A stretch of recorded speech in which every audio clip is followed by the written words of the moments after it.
Hello, guys. How are you? I'm here again. And today we are going to correct our homework, putting into practice on page 107 and 69. Okay, 68 and 69. Open your books, please, and check your answers. Okay. Here.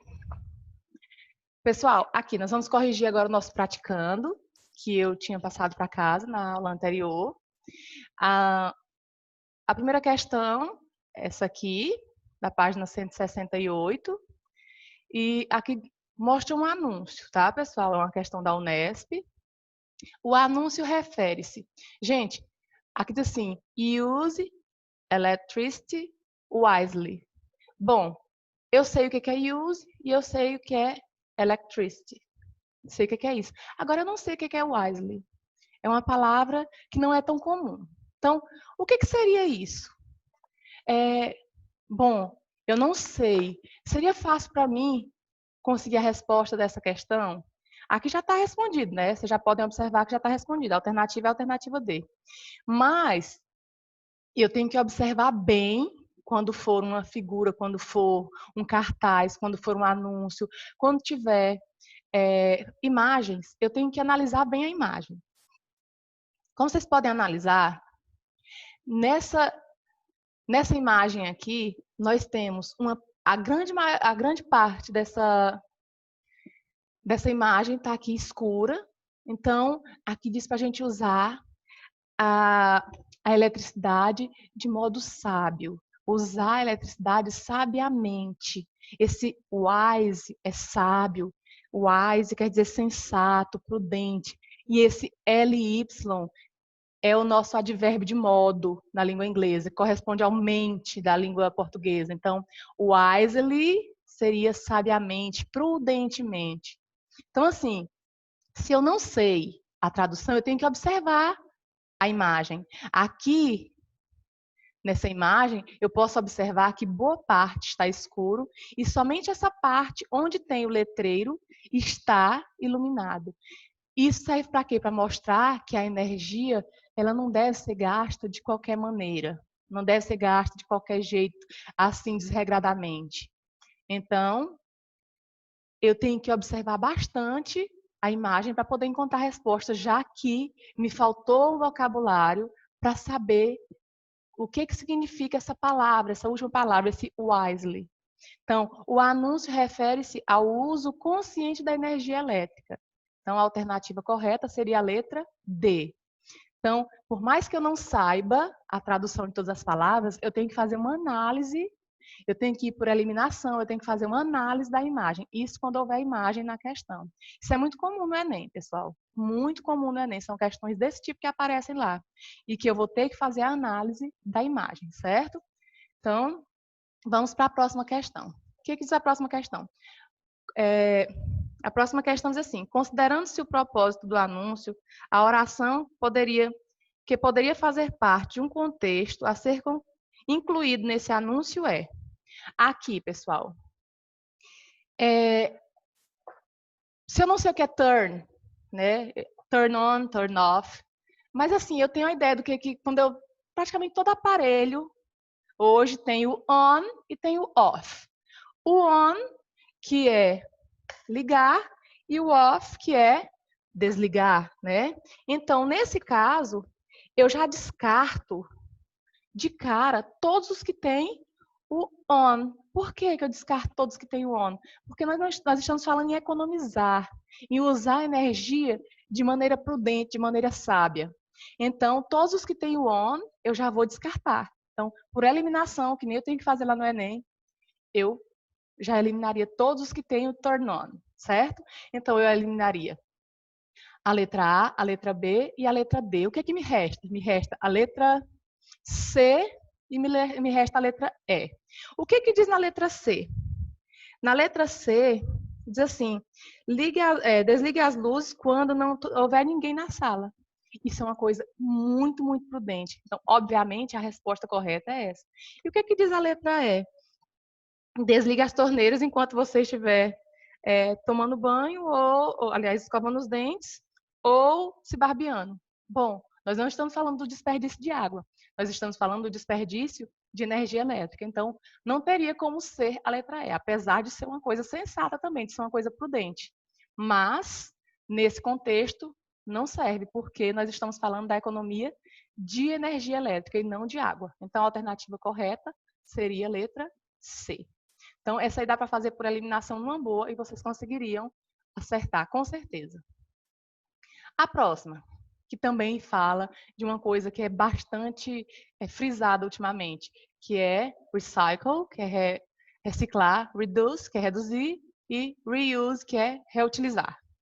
Então, a terceira questão pede para a gente marcar a alternativa correta. O que seria a alternativa correta de acordo com esse texto? A alternativa correta diz o quê, pessoal? Para nós, seria a letra C. Com certeza, para poder responder, vocês leram o texto e vocês vão ver que a letra C diz assim, procurar novas possibilidades para usar coisas de maneira... coisas para diminuir o consumismo. Procurar novas possibilidades para utilizar coisas que diminuam o consumismo. Então, a alternativa correta seria essa. A letra A diz assim, reutilizar materiais não soma, não aumenta recursos. Com certeza aumenta, se eu reutilizo. Então, eu estou economizando, eu estou deixando de, por exemplo, de derrubar árvores, eu estou deixando de utilizar uma coisa que eu poderia estar, por exemplo, matando várias árvores, derrubando várias árvores para utilizar o papel, já que eu estou reciclando, reutilizando, eu não vou precisar derrubar mais árvores. Então, assim, a alternativa sensata seria a letra 6, de acordo com o texto. A questão número 4 pede o quê?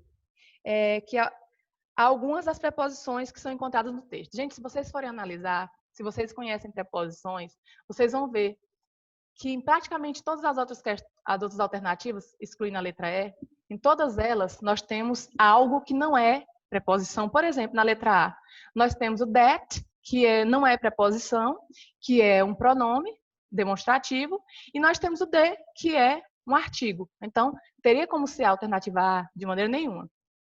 Na letra B, nós temos o de, que é um artigo. Também não dá para ser essa alternativa. Na letra C, novamente, nós temos o de, que é um artigo, e nós temos o and, que é uma conjunção. Então, não teria como ser essa alternativa. Na letra D, aliás, nós temos o and, que é uma conjunção, não daria para ser esse daqui. E nós temos o that, que é um pronome demonstrativo. Então, a única alternativa que me resta aqui, onde todas as palavras que aparecem são preposições, é a alternativa E. Isso vocês podem encontrar. Na quinta linha do texto, aqui, nós encontramos o of.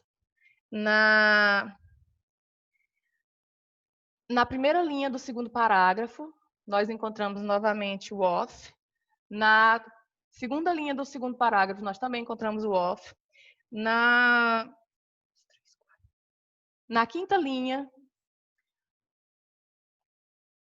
deixa-me ver. Na terceira linha, de baixo para cima, do terceiro parágrafo, nós encontramos a preposição from, e na quarta linha, logo acima do from, nós encontramos o into. Então, estão aqui todas as preposições que foram citadas, que foram colocadas aqui na quarta questão. Então, são preposições que apareceram no texto. Lembrando que em todas as outras opções aparecem palavras que não fazem parte das preposições, ou são pronomes, ou são artigos, ou conjunção, certo? E, na quinta questão, marque a alternativa incorreta. O que diz a letra A? Que reciclar é um processo que descarta materiais. De maneira nenhuma, ele não descarta, ele reutiliza materiais. Então, a alternativa correta de cara já é a letra A. Então, se pede para marcar a alternativa incorreta, nós já temos a nossa alternativa incorreta, que é a letra A. Então, nós nem precisamos analisar as próximas, porque é a alternativa e não as alternativas, certo? Então, alternativa A. Certo, pessoal? Então, essa é a correção da nossa atividade. Do Putting into Practice, certo? Primeira questão, letra D. Segunda questão, letra C. Terceira questão, também letra C. Quarta questão, letra E. E quinta questão, letra A. Certo, pessoal? Qualquer dúvida, vocês podem me procurar. Bora lá, passar agora para nosso próximo assunto. Nós já trabalhamos, pessoal, a questão dos festivais, passei a atividade, que depois vocês vão me mandar, atividade sobre os festivais, sobre a Latomatina de Buñol, eu já falei onde é que acontece, como é que acontece, que é a maior guerra de comida do mundo.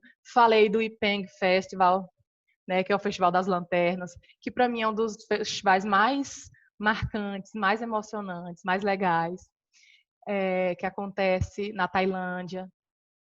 E falei também do cheese rolling, que acontece lá na Inglaterra, que é muito, muito, muito engraçado, que acontece coisas hilárias. Então, nós temos as atividades sobre esses festivais, que vocês vão mostrar para mim na próxima aula, certo? Agora, pessoal, eu quero que vocês acompanhem pelo material de vocês. Nós vamos trabalhar agora a parte gramatical, certo? Começando pelo how often e pelo how long, tá? How often. O que seria o how often? É com que frequência. Com que frequência você pratica uma determinada ação. Por exemplo, aqui nós temos, pessoal, algumas perguntinhas, mas eu posso perguntar, por exemplo, how often do you go to the church? Com que frequência você vai à igreja? How often do you study Portuguese? Com que frequência você estuda português? How often do you study Spanish? Com que frequência você estuda espanhol? How often do you study biology? Com que frequência você estuda biologia? E assim, com que frequência você faz uma determinada coisa? How often do you watch TV series? Eu acredito que seja uma frequência bem alta, né? Com que frequência você assiste séries, né? Eu acredito que seja uma frequência beirando em 100%, você sempre assiste, né? Depois nós vamos ver a questão dos advérbios de frequência, tá? Vamos ver os advérbios de frequência, que são os advérbios que são utilizados para a gente responder perguntas com how often, certo? E nós também temos o how long. O que seria o how long? Quanto tempo ou por quanto tempo, tá? Quanto tempo ou por quanto tempo você faz uma determinada ação, tá? How long? Tem uma perguntinha aqui, ó. How long does the Latomatina last? Quanto tempo que dura a Latomatina, pessoal? Quanto tempo dura a Latomatina? Isso eu falei para vocês. Aí aqui tem a resposta. After 1 hour, the fighting ends. Após 1 hora, a guerra, né, a briga de comidas, encerra. Então, how long é quanto tempo por quanto tempo. Então, quanto tempo dura a Latomatina? Depois de 1 hora, então ela dura cerca de 1 hora, certo? Então, aqui, ó. Aqui estão algumas opções de locuções adverbiais que eu posso responder quando eu uso how often. Por exemplo, how often do you travel? Aí você vai responder, I travel once a year. Eu viajo uma vez por ano. How often do you go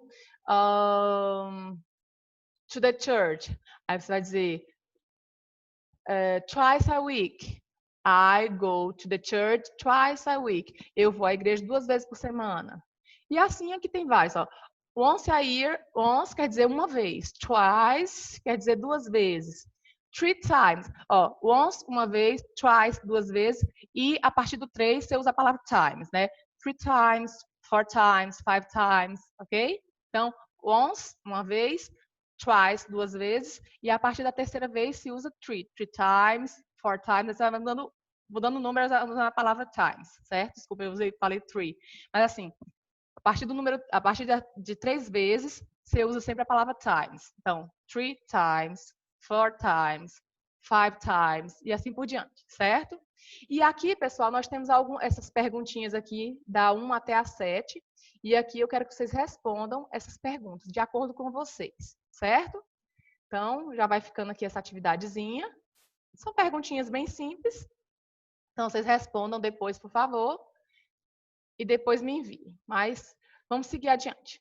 Aqui, pessoal, nós estudamos as prepositions of place nas aulas anteriores. Agora, nós vamos estudar as prepositions of time, tá? As preposições de tempo, certo?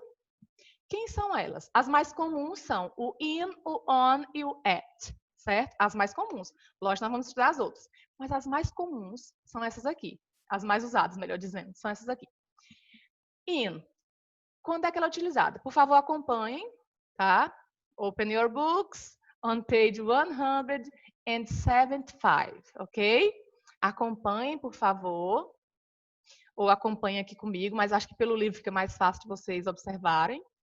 Onde é utilizado o in? Está aqui em língua portuguesa, fica bem fácil de vocês acompanharem. Quando é que o in é utilizado? Antes de períodos do dia. Não são todos os períodos do dia. Prestem bem atenção. Então, antes do que ele é utilizado?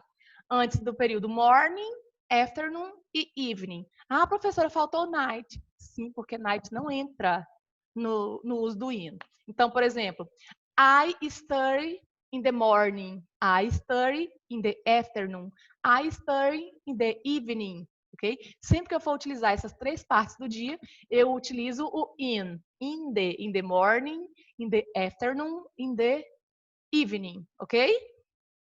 Antes das estações do ano, sempre quando eu for falar em estações do ano, certo? In the winter, ok? In the summer, in the spring, in the fall, ok? Antes dos nomes das estações do ano.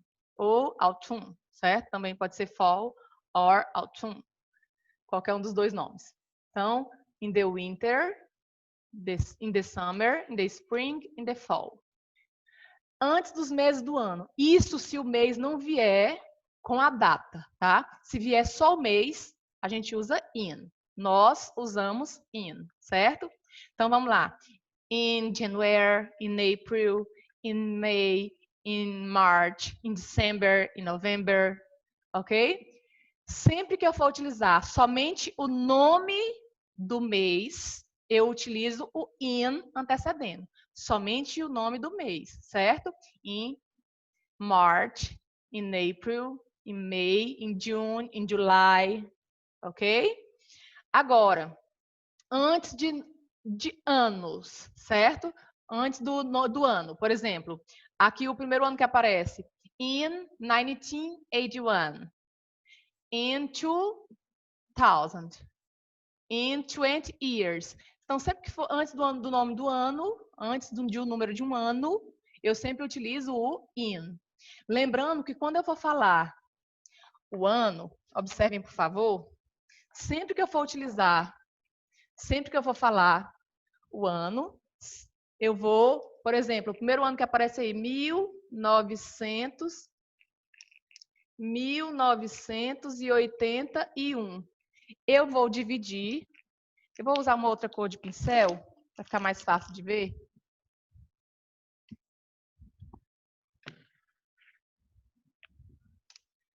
(1981). Eu divido o número ao meio e falo 1981, certo? In 1981. Eu divido o número ao meio e falo esse ano, certo? Entendido? Que mais, pessoal? Isso para o in. Então, antes do que eu utilizo o in? Antes de alguns períodos do dia, como morning, afternoon, evening. Antes das estações do ano, antes de nomes de meses e antes de ano, certo? Onde é que eu utilizo o on? O on, pessoal, acompanha aí comigo. Ele é utilizado antes dos dias da semana, certo? Por exemplo, I study Spanish on Mondays. Eu estudo espanhol às segundas-feiras. Então, antes de dias da semana, eu utilizo o on. Antes de, por exemplo, final de semana, on weekend, on weekends, certo? Sempre que for dia da semana, eu utilizo on. Antes do que mais? Antes de meses do ano com a data. Por exemplo, on September 22nd. Sempre que eu tiver o mês seguido da data, eu utilizo o on. Se for só o mês, é in, mas se for o mês com a data, eu utilizo o on. Lembrando que quando são números ordinais, o primeiro número eu falo em cardinal, tipo 20, e o segundo número eu falo em ordinal, 22nd, ok? Então, on September 22nd. Antes de datas comemorativas, quando apareceu o nome day, né? On Mother's Day, on Labor Day, on Independence Day, on Christmas Day, ok? E o at, ele é utilizado antes do quê? Esse é bem comum, antes de números de hora. Por exemplo, a hora que aparece aqui, at 11:15, antes aliás, às 11:15, at noon, ao meio-dia, at midnight, à meia-noite. Então, sempre que eu for falar uma hora que seja qualquer, eu vou colocar antes desse número de hora a palavra at. Entendido? Antes da palavra da parte do dia, night. Vocês sabem que evening é o comecinho da noite e night quando está um pouco mais tarde. Então, morning, afternoon e evening eu uso in, e quando se trata da parte do dia, night, eu utilizo at. At night, at night, at night, certo? Datas comemorativas sem a palavra day. Porque quando eu digo on Mother's Day, tem a palavra day, eu uso on. Agora, se eu utilizo só a data comemorativa, por exemplo, at Easter, na Páscoa, não no dia da Páscoa, não apareceu a palavra day. Então, eu utilizo at. At Christmas, no Natal, não no dia de Natal, aí seria on Christmas Day. Aí tinha que ter o on, né? Mas se não aparece a palavra day, eu utilizo at. At Halloween, se aparecesse a palavra day, seria on. Se não aparecer a palavra day, só a data comemorativa, nós utilizamos at. Entendido? About, que é a próxima preposição de tempo. É mais ou menos ou aproximadamente. The movie started at about 10 o'clock. O filme começou aproximadamente, ou por volta, ou mais ou menos às 10 horas. Around é por volta, around 10 o'clock, por volta das 10, que é basicamente o about, tá, pessoal? Por volta das 10 horas. Early significa cedo, né? I got up early today. It was 5 o'clock. Eu acordei cedo hoje. Era 5 horas. Realmente foi cedo, hein? Late. Late significa tarde. The concert began late that night. O concerto começou tarde naquela noite. Until significa até. They were up until 11 p.m. Before significa antes. I always take a shower before going to bed. Eu sempre tomo banho antes de ir para a cama. A outra lá era eu. Eles estiveram lá até às 11 horas da noite, tá? After significa depois. We celebrate New Year's Eve after Christmas. Nós celebramos a véspera de Natal, a véspera de Ano Novo, né? Após Natal. Isso é uma lógica. Então, mas as mais utilizadas, as mais comuns, as que têm mais situações, são sempre o in, o on e o at. Certo, pessoal? Agora, nós vamos passar para as horas. What time is it? What time is it? Então, eu quero que vocês acompanhem, porque agora eu vou fechar aqui o livro, e eu quero que vocês acompanhem pela apostila de vocês, na página 176, certo? Por favor, acompanhem aqui comigo, certo, pessoal? Vamos lá.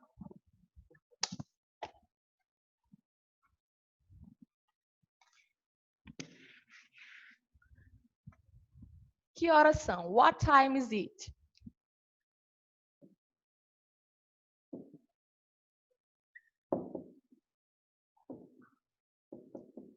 Que horas são? Como é que eu faço para dizer as horas em inglês? Bem simples. Ó, as horas, elas vão de 0 até meia hora e de meia hora até 60 minutos. Eu divido em past e to. Past vai do 0 até 30 minutos e to vai do 30 até chegar aos 60 minutos, certo? Então, vamos lá. Primeira coisa que eu tenho que lembrar. Toda vez que eu vou colocar o número de horas, a primeira coisa que eu coloco é o it's. Por exemplo, são 7 horas em ponto. It's, para dizer o número de horas, a primeira coisa é it's. Como é que é o 7? Desculpa. Como é que é o 7 em inglês? It's 7. E quando se trata de hora exata, all clock. São 7 em ponto. Esse é o único número de horas que só tem uma maneira de ser dita, certo? São 7 em ponto. Se são 7 horas e 5 minutos, agora aqui já não é mais hora exata, já tem 5 minutos. Primeira coisa, coloco it's 7, 5. São 7 horas e 5 minutos. Ah, mas você falou que tinha que usar esse past, do 0 até o 30. Sim, essa é apenas a primeira maneira de escrever. São 7 horas e 5 minutos. Uma outra maneira de se escrever isso aí, como é que seria? Vou colocar uma outra maneira aqui, ó. It's, vou dizer que são 7 e 5, eu vou dizer que são 5 minutos passando. São 5 minutos passando. It's 5 past 7. Certo? Bora lá. Tem mais alguma maneira de escrever? Tem sim. Esse O em inglês, esse zero em inglês, ele é pronunciado como a letra O, como O. Então, vou dizer assim, ó. It's 5 ou... Aliás, it's 7, desculpem. It's 7 ou 5. São 7 e 5. Esse zero aqui se lê ou. It's 7 ou 5, certo? Bora lá. O que mais? Se eu colocar aqui, são 7 horas e 15 minutos. 15 minutos é um quarto de hora. A hora é dividida em 4 partes, né? Em 4 quartos de hora. Cada quarto de hora corresponde a 15 minutos. Como é que se diz um quarto em inglês? Um quarto em inglês se diz a quarter, tá? A quarter. Como é que a quarter quer dizer 15 minutos? E os 30 minutos? A half ou a half, tanto faz, tá? A quarter and a half, certo, pessoal? Então vamos lá. São 7 horas e 15 minutos. Eu posso dizer it's 7:15, são 7 e 15.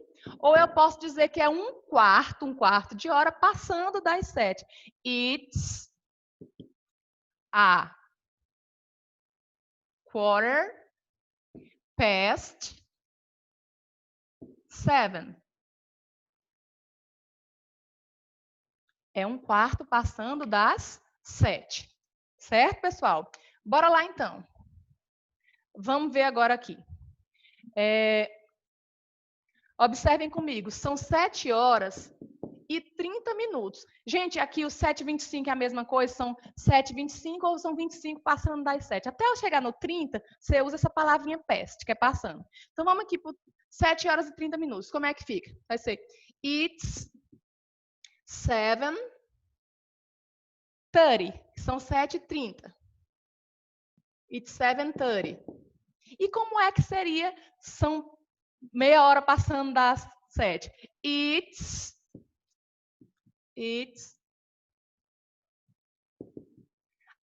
a half past 7. Ó, pessoal, como eu disse para vocês, até chegar no 30 nós utilizamos o past. Passando do 30 nós utilizamos o to. Agora vai ser que nem a gente diz aqui no Brasil, são tantos minutos para a hora seguinte, para tal hora, tá? Então vamos lá. Vou colocar aqui, são 7:40. De 7:40 para as 8 faltam 20 minutos. Então vai ser o quê? It's 7:40 são 7h40. Ou eu posso dizer que são 20 minutos, it's 20 to 8. São 20 minutos para as 8. Então, a partir daqui eu já não uso mais o past, eu uso o to, que são tantos minutos a partir do 30, né, do 31 para frente, eu já uso o to, que são tantos minutos para a hora seguinte. Agora aqui, ó, 7h45. Vamos ver aqui, ó. Aqui de 7h45 para as 8, falta um quarto de hora de novo, já são 15 minutos, né? Então, it's 7:45. Ou eu posso dizer que são it's 7:45. É 1/4 para as 8. Certo, pessoal? 1/4 para as 8. Entendido? Agora, eu quero... vou virar um pouco para cá, para poder continuar. Agora, pessoal, eu vou colocar aqui o que falta, que são o meio-dia e a meia-noite, certo? Então, aqui, ó. O que diferencia as horas em inglês? O AM e o PM. O AM vai de meia-noite até meio-dia. Aqui o PM vai de meio-dia até meia-noite. Na verdade, vai até 11h59, tá? Não vai exatamente até meio-dia, meia-noite. Vai até 11h59, tá? Então, aqui, ó, se eu colocar 12 a.m., aqui é meia-noite, tá, pessoal? Esse a.m. é meia-noite. Não se confundam, tá? 12 a.m. Eu tenho duas maneiras de escrever, que pode ser it's 12 o'clock, como eu já disse, horas exatas sempre tem o o'clock. E aqui, como é a.m., eu posso dizer it's midnight, que é meia-noite. E se fosse 12 p.m., eu tenho três maneiras de escrever. Quais são as três maneiras? As três maneiras de escrever são it's 12 o'clock, como eu já escrevi ali em cima. Aí eu tenho que diferenciar com AM ou PM, tá? It's midday, que é meio-dia, ou it's noon, que também é meio-dia, certo? Então, só lembrando, esses aqui de meio-dia, sempre que eu tiver esse zero, eu posso colocar esse ou, certo, pessoal? E lembrando, de 0 até 30 minutos, eu uso past, depois dos 30 minutos até os 60, eu uso o to. E essa é a nossa aula de hoje. Eu quero que vocês respondam a atividade lá da página 175, de How Often, How Long. E eu quero que vocês respondam a atividade da página 176, que é sobre as horas. Certo, pessoal? E tem mais uma atividadezinha, mas eu vou deixar para depois. Por enquanto, só essas duas, tá? 175 e 176, certo? Foi bom estar com vocês novamente. See you next class and bye-bye. Ok?